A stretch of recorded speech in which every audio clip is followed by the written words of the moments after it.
friends, and welcome to the Hanged Man in the Moon. If this is your first time here, welcome. Thank you for coming. I'm pleased to meet you. If you've been here before, thank you for returning. I'm truly honored. Friends, this week we're exploring the topic of the call. Now, the call. What is the call? The call from God, the call from Spirit, the call from your higher self. But for shorthand, because we all have different names for that divine creating self, let's just call it the call from the divine for the sake of this video. So, have you ever found yourself expecting to hear a call from the divine? Have you ever felt disappointed when you didn't hear the call or felt like you have missed the call? If so, this week's video might just be for you or for someone that you care about. And friends, the tarot spread has been laid, so let's dive right in.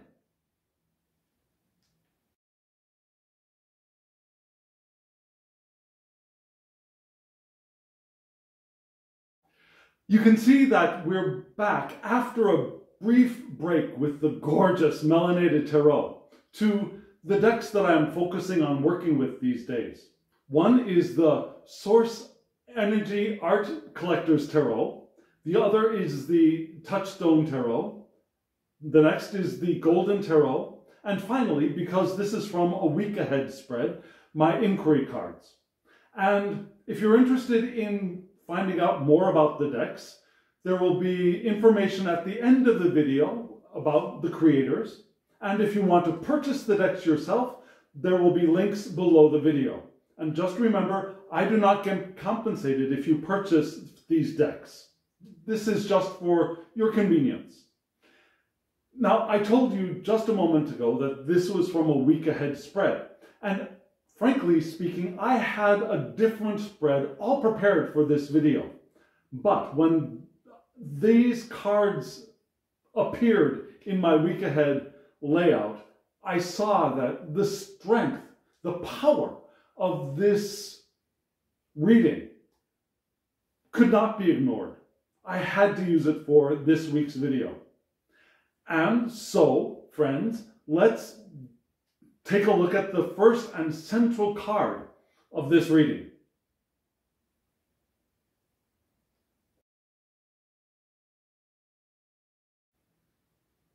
You can see the first card is card 20, the Judgment card from the Source Energy Art Collector's Tarot. And in this reading, the Judgment card is the card of spiritual realization. It's the card of epiphany. It's the card of awakening or inner calling. And again, let me ask you this question. Have you ever heard the call from the divine?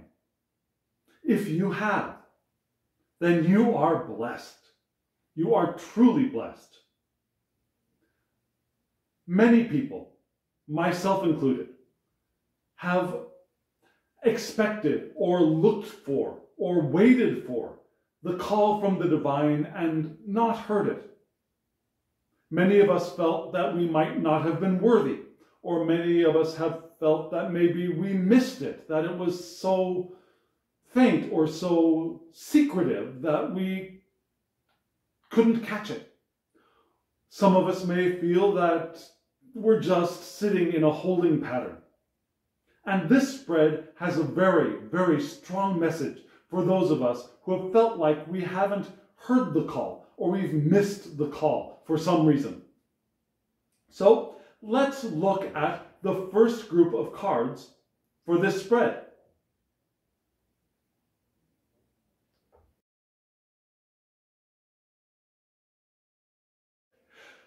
I have a question. Did you notice that as we looked at the entire spread together, all of the tarot cards answering questions about the central card were all from the suit of swords? Except for the central card. all of the tarot cards are from the suit of swords. So we know that the answer to our questions regarding the call from the divine are not in a suit regarding spirit or passion. They're in a suit which focuses on thought.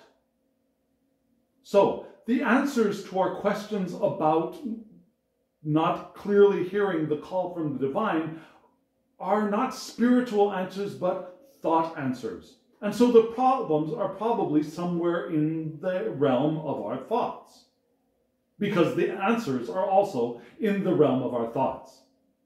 And the first question for this grouping of cards is, what am I looking for? Now, what are we looking for when we are waiting for, when we are longing for the call of the divine? What are we looking for? And the two answers to this question are the Six of Swords and the Knight of Swords. Now, the Six of Swords, you can see, is a card showing a man, a woman, and a baby in a boat moving from dark, cloudy, turbulent water into lighter, brighter, more calmer waters. And so it's the card of transition.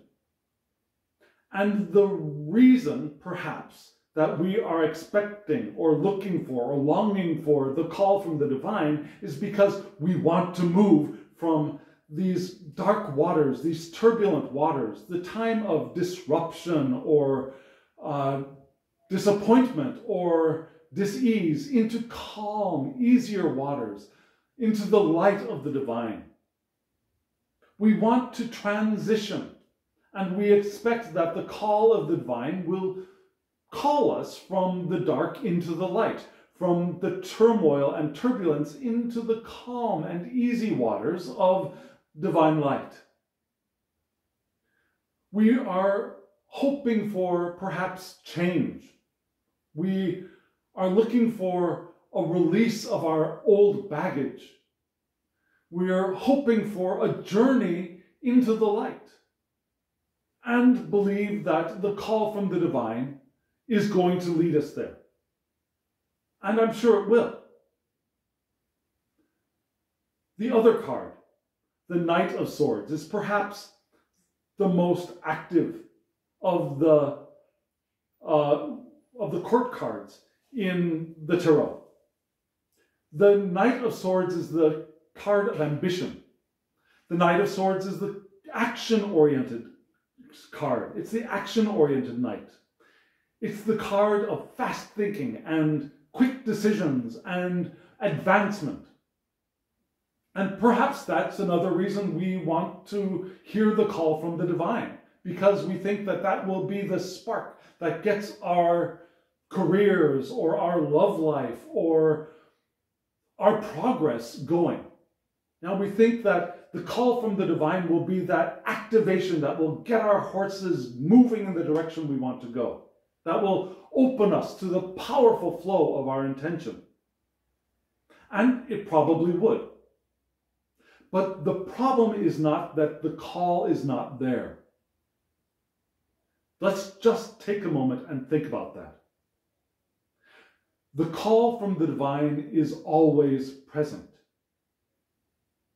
Our divine source, our divine essence, God, if you will, goddess, if you will, never stops calling us, is never standing off on the side and thinking, they're not ready, I'll just wait a while. The divine is always ready and always calling us forward. The powerful flow of our intention is always available to us to ride into our future, into the lives we have already created in the non-physical. The problem is we're not hearing it. We're not open to it. We are fully capable of making that transition in the Six of Swords. We are fully capable of activating ourselves at any moment. But we are standing in our way. And We're standing in our way with thought. How are we doing that? Why are we doing that? Let's look at the next section of cards.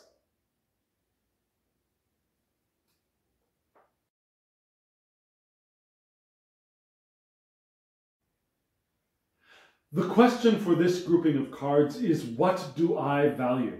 What do we value? And you can see that the two cards are also swords. One is the Three of Swords, and one is the Queen of Swords.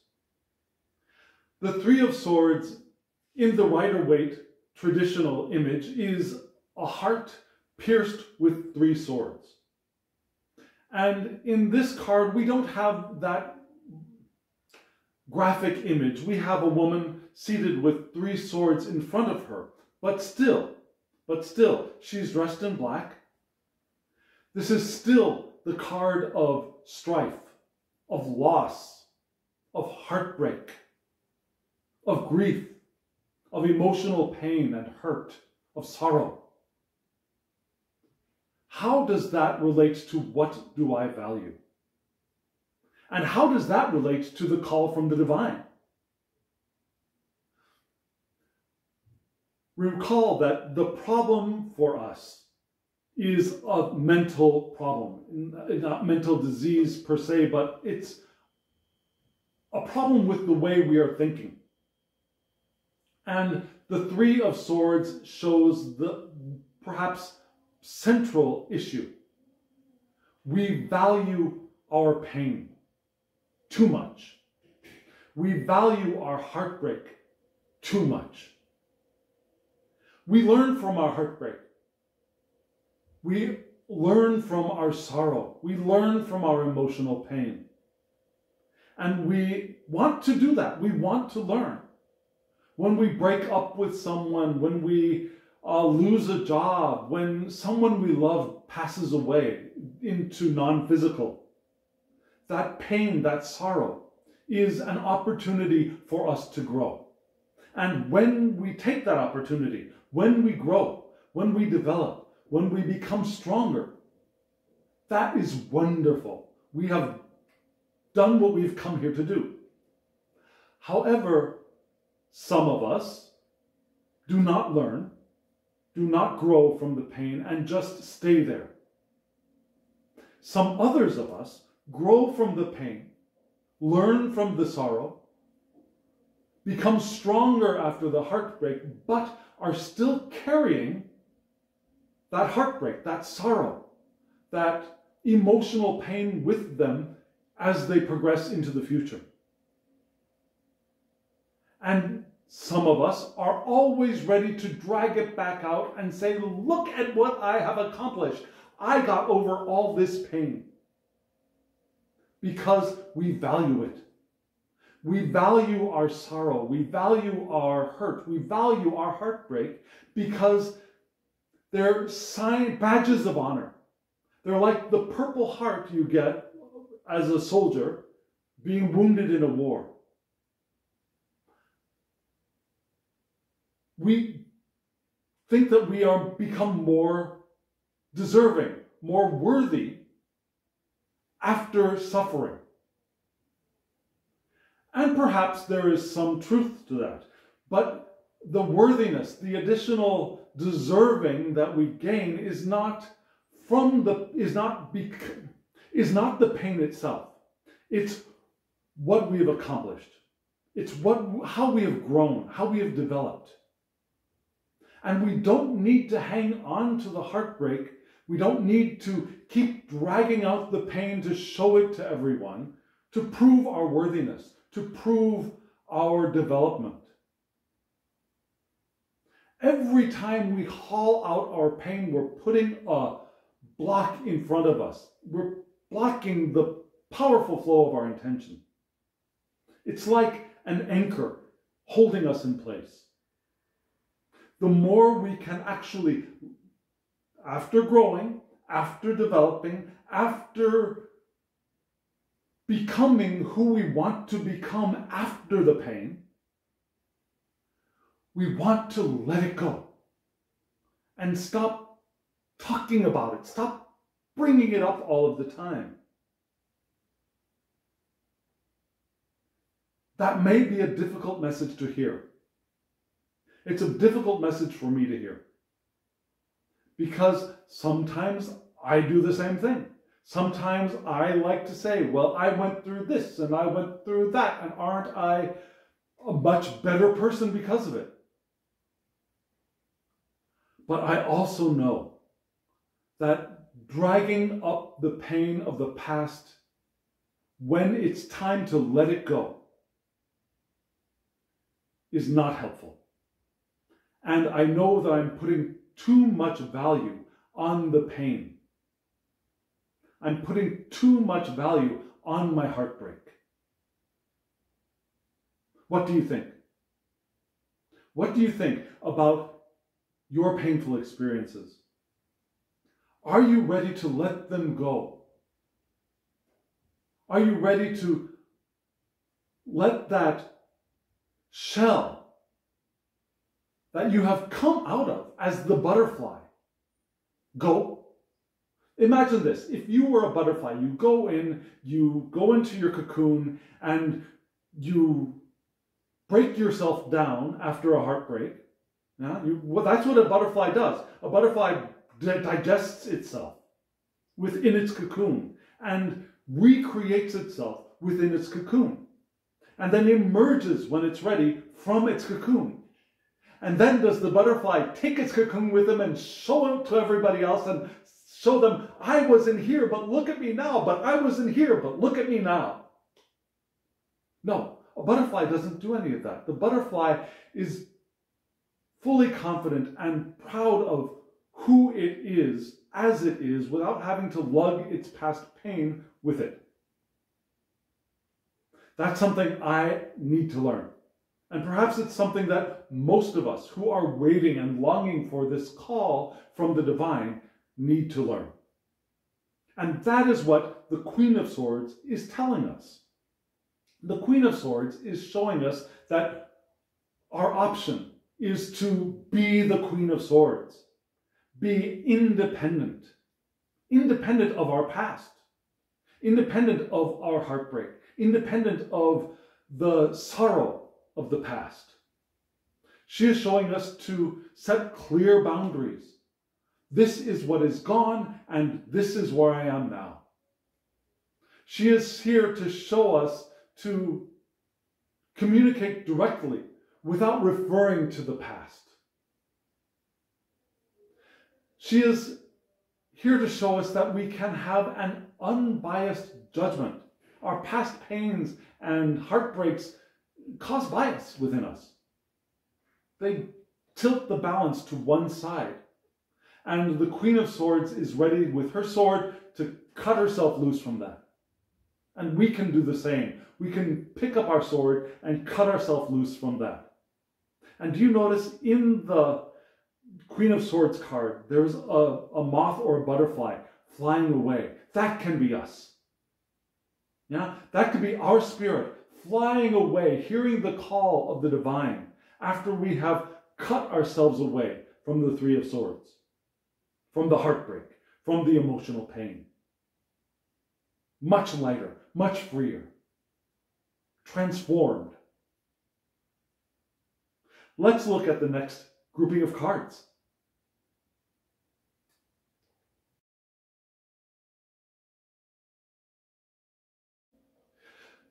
This grouping of cards asks the question, what is possible? We've moved from two questions. What are we looking for? What do we value? Into what is possible? And you can see there are two possible outcomes to this spread. One is the King of Swords, and one is the Nine of Swords. Which do you think you would prefer, just looking at the cards? The King of Swords is one possible outcome. The King of Swords is not necessarily male. The King of Swords can be male, female, non-binary, non-gendered, whatever. The King of Swords is the card of mental clarity. The King of Swords is the card of intellectual power. The King of Swords is the card of authority. Not only authority in the outside world, but also inner authority. Self-actualized authority. It's the card of truth. And so, if we can cut away the bonds that tie us to our pain, we can achieve the King of Swords. And what do you think? If we are experiencing mental clarity, if we are experiencing our self-actualized authority, would you think you would be able to hear the call from the divine better or worse? When our mental space has been cleared, when we have mental clarity, when we feel our self-actualized authority, the call from Source is like a trumpet. And I keep thinking of the call from the divine as being something from above or from the outside, but most often that call from the divine is an internal feeling. It's an internal call. So when our mental space is clear, when we are sitting in truth and self-actualization, that call is very clear. The other card, the other possibility, the Nine of Swords. You can see a man sitting up in his bed, probably in the middle of the night, with anxiety, covering his head with worry, with fear, perhaps depression, perhaps having nightmares, having woken up from a nightmare, or perhaps living in a nightmare and not being able to get to sleep, insomnia. That's another possibility. When we value our heartbreak and our emotional pain so much, it can only grow. Even when we think we have learned the lessons, and we probably have learned the lessons, but we're carrying our pain with us. That pain, as we discuss it, as we bring it out to present it to others, to show our worthiness, will only grow. And that pain and heartbreak, as it grows, will grow possibly into the Nine of Swords, into a nightmare state, into a state of worry, of fear, of anxiety. What do you think? Will you be able to hear? Will I be able to hear the call from the divine in that state of worry, anxiety, depression? No. No, we won't. So we have the choice. Both are possible. At every moment of every day, both are possible. And it's okay. It's okay if we move into that anxiety, if we move into worry, if we move into fear. We're not bad people. If we become immersed in depression, we are not somehow less than we were. We're not bad people. We're not unworthy people if we're feeling depression. That's not what I'm saying. But we always have the choice to move out of it. There's always a way out. And once we have moved out of it, we always have the choice to either continue carrying it with us, presenting it as a badge of honor, or letting it go. Letting it go, cutting the ties, and moving on. And that doesn't mean we're not going to move back into anxiety. Yeah? That's part of the excitement of living in a body in this physical universe, is that there are always going to be shifts in our experience. We're going to move from light into shadow, back into light, back into shadow. But every time we move into shadow, we have the choice to shift our direction back towards the Knight of Swords, the King of Swords. Every time we shift into the possible Nine of Swords, we have another choice available to us to shift back into the King of Swords. Yeah? Remember, we're looking for that Six of Swords experience of moving from turbulent waters into the light. And if you've ever been on a ship, you will know that ships never go in a direct line. They're always moving this way, tacking, they call it, tacking from one direction to another. And the point is that if we have the choice, are we going to tack our way to the call to the divine, or are we going to tack our way in resistance to the flow of our intention? So let's give you a quick recap of this reading. Yeah, we are all, well, many of us waiting for the call from the divine, because we want to transition from the dark into the light, from turbulence into the calm, from disruption into joy. We want to feel our ambition activated. Because if we had our ambition activated, if we were in the calm waters, we wouldn't be looking for the call from the divine. We'd already be hearing it. So that's what we want. The problem is sometimes and often what we value is our pain. And the Queen of Swords is saying that we can cut the ties to our pain once we have learned the lessons, once we have developed past the pain. And then we have the choice. Are we going to move in the direction of mental clarity, or are we going to move in the direction of more pain and more anxiety and more worry? And if we move in the direction of the King of Swords, that call will be available to us. Our call from the divine will be there. And we will be open to the flow of intention, moving us forward in the direction of the lives we want to create, in the direction of the love we want to create, the family we want to create, the experiences we want to have, the things we want to possess even. Now, a divine source is not telling us, I do not believe divine source is telling us to stop physical experience. We came here for physical experience. And some of that physical experience is stuff. Having some stuff, having some nice clothes that you enjoy wearing, having a nice place to live that you enjoy living in. Some of that is stuff, and that's okay. That's wonderful. That's why we're in bodies. Our bodies are stuff.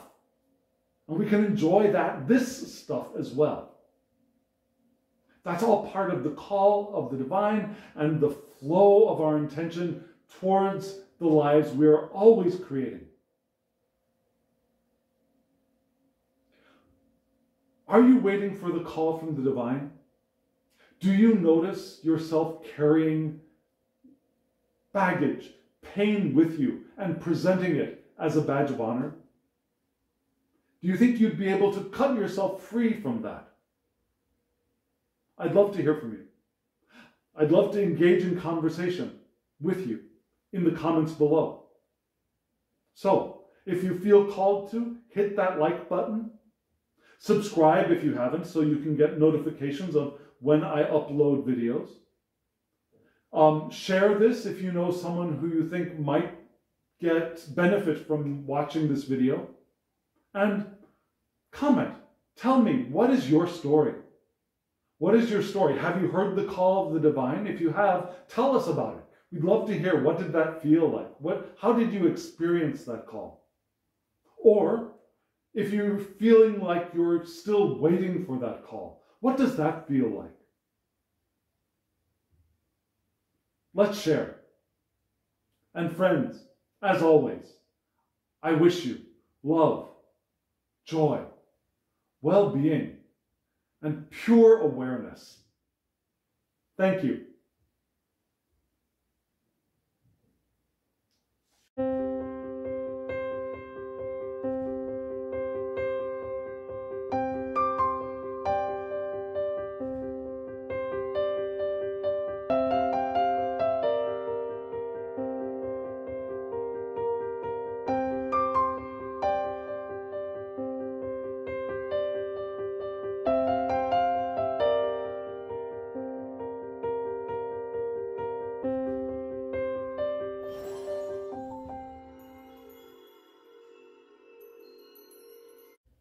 Hello, I just wanted to pop back on to say Happy Lunar New Year. Now, the Lunar New Year is a very important holiday in Northeast Asia. It's the beginning of the Lunar New Year, and it's the beginning of the new astrological year. And this year is the year of the ox. Now, many people in the West know that East Asian astrology has 12 signs. And this year, again, is the year of the ox. But did you know that each one of those signs also has one of the 5 elements associated with it?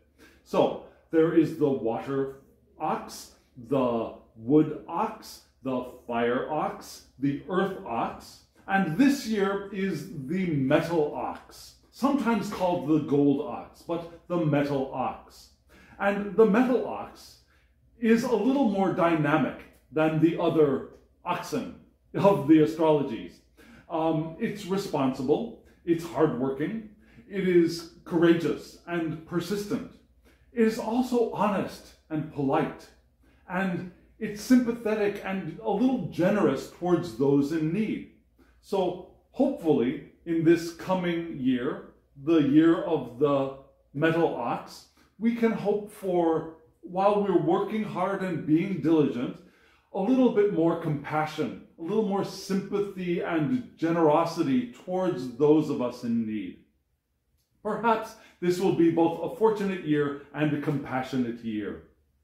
And because this is the second metal element in a row, last year was a metal year, and this year is a metal year, this is the year of the white ox. So the color white is also a fortunate color this year. So friends, let me wish you a happy Lunar New Year. In Korean, we say, 새해 복 많이 받으세요. What does that mean? 새해 means new year, and 복 means fortune, and 많이 받으세요 means receive a lot. So, receive a lot of fortune in the new year. 새해 복 많이 받으세요. Happy Lunar New Year.